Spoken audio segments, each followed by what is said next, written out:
Welcome back to the Westside Theatre here on Broadway. It's Alex Belfield talking to some of my favourite people and some of the shows that I want to see. And I've only picked a few this year, and the one that I want to see was Old Jews Telling Jokes, which is on at the Westside Theatre, as I said, just off 40 at 3rd Street. And it's a beautiful, intimate theatre with two phenomenal performers. Audrey Lynn Weston, how are you? Hi, I'm well, thank you. Nice to see you. And of course, Bill Army, how are you doing? Very well, thank you for coming. Oh, my pleasure, and I've had a fantastic afternoon. Thank you for having me, first of all, on a Saturday matinee, sold-out house, which is thrilling. I think it's the only sold-out show I've seen in the last week, and I've seen 45 shows. Congratulations. Thank you so much. And I'm not surprised, because it's very different, and it's short, and it gets straight to the point, and it's all killer, and there's no filler from the second it opens. Congratulations, guys. That's very, very kind of you. Thank you for coming. And of course, the thing is comic timing, and you've got it in bundles, Audrey. Congratulations. Thank you very, very much. Thank you. One thing I think Bill and I have both learned from this show is that if the audience doesn't hear what you say, they don't laugh. So that has been a huge lesson, I think, for all of us, because it's a very intimate space and all of our audiences are very enthusiastic and so happy to be here, but there's so much going on that there have been some moments when if they don't hear it, there's not so much laughter. It's rule number one: be heard. Be heard. I do always have the greatest admirations for stand-up comedians, especially those who are in the clubs, because if you're competing with alcohol, I mean, you're just never going to win. When people are talking, it doesn't work, does it? It does not. It does not. So we've limited the alcohol, I guess. Personally, I think we should sell more drinks.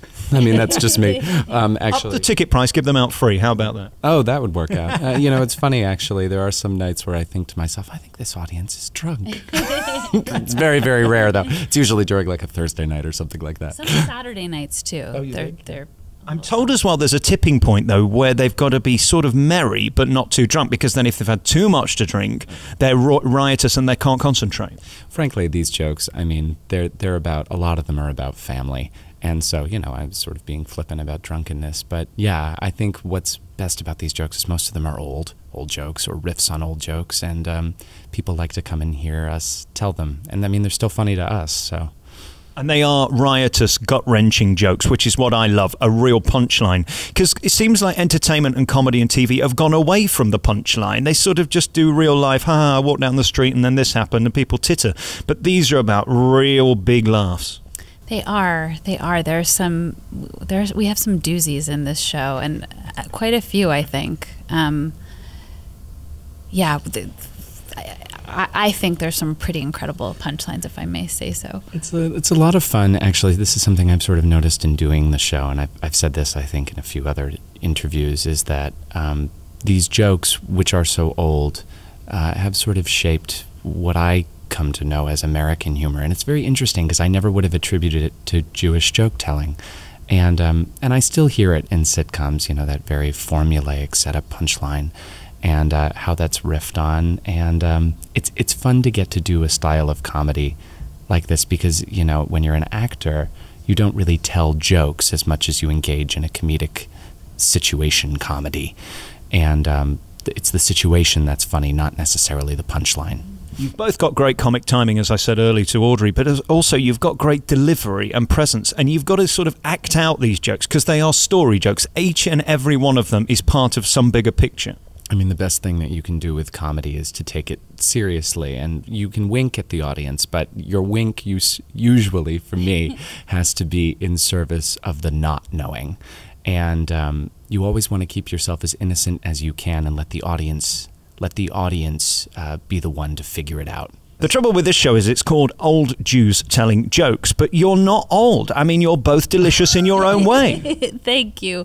Well, part of storytelling, and certainly jokes and stories about family, is that there are normally some children in them or young people, and so we sort of fill in the blanks in terms of those delicious, familial, horrifying situations. I mean, I'm 86. I've just had incredible really work done. You have. Could I have the number for your surgery? Can they do anything about hair? Absolutely, of course. And that's, I mean, my hair's on. No, it's been a lot of fun to be the young ones, because you learn a lot from Marilyn Sokol and Lenny Wolpe and Todd Sussman, who have been doing it for so much longer, frankly, than you and I have been alive. They're masters. They are really masters.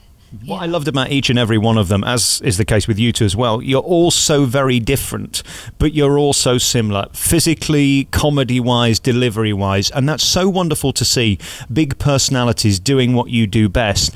And may I say, this is beautifully cast, this show. It's 90 minutes of gags that frankly could get boring if they were just gag after gag after gag, but you do bring them to life, and you start imagining the scenarios that you're setting up, and that's your job, isn't it? It is, and we've had. It's hard to believe that we've been running the show for 8 months now, and because it's such an intimate setting, and because the stories are so delicious, I don't think that any of us have really been able to settle back into the stories or the storytelling. In fact, it's such an intimate space. The audience is really right on top of us, and they know if we take a step back, they're there with us, and so we take it very, very seriously. It's very interesting. You know, we've now been doing this for about 9 months, and I mean, when you include rehearsals, and Audrey did some workshops before with it, and I think that we've really, as is the case when you work on a play, you become a family, but it's been interesting to see us all sort of meet in the middle somewhere, and somehow like each of our different energies seems to not only bind together but feed each other as well. And then I asked myself, why you sat here, 5 people on Broadway doing this sellout show. They could have had anybody. There's 5 million actors out of work. There's a billion comedians who can't get hired. Why you? I don't have an answer for that. I have absolutely no idea, but I'm very, very happy to be here. I'm not even Jewish. You know, I'm sort of honorary. I think that this show means that I've converted to Judaism, and as my father would say, converted to Judaism purely for the jokes. They made a big mistake. I'm waiting for them to figure it out. I'm just pleased as punch to be here. It's been a really a real gift, particularly because, you know, none of us are stand-ups. We are actors. They could have hired stand-ups, but they chose to hire actors. And this is the first experience I've ever had where, you know, we've all done very serious plays, and this is the first bizarre experience I've ever had where I feel like I'm doing something incredibly important because I am helping to make people so happy, so many people so happy 8 times a week, which is just a rare thing. I think I mean, not to get schmaltz or anything, but it's most rewarding when we have an older audience. I mean, an older audience who have come out from Jersey or from, you know, their home in New York, and they sit, and usually the laughter isn't necessarily the loudest that day, but everyone's having a good time, everyone's laughing. It's very sweet to be a part of it. I was sat on row E just there, and next to me was a guy who couldn't have been a day below 97, and he had his ear things. I've never seen them before, but it's like an electronic thing where he gets to hear you louder so he could hear the jokes. It looks like a stethoscope. Exactly. I was sat there, and then you start doing sort of the filthy stuff, and there's a little fruity language in this, isn't there? A little bit of Anglo-Saxon. And he laughed louder at those than he did at the clean ones, and I thought, there's proof that if you have good gags, it doesn't matter what the language is or what the content is, people will find funny. I think the dirtiness of some of those jokes, and I sort of was saying this earlier, I think that the dirtiness of some of those jokes is what makes them successful is the innocence with which we tell them. Nothing is more exciting than hearing your grandmother say the F word. Every once in a while, it's funny, I'll say to Bill during a show, I think they're not so fond of young women being naughty today. I think they don't think it's right for their granddaughter to be so inappropriate. But of course, Audrey has joke after joke of oral sex and cunnilingus. I have some jokes. Connie who? No, I won't say it again. I think I went to school with Connie Lingus. She was a nice girl from Ireland, I think. Very good girl. Yeah, very good girl.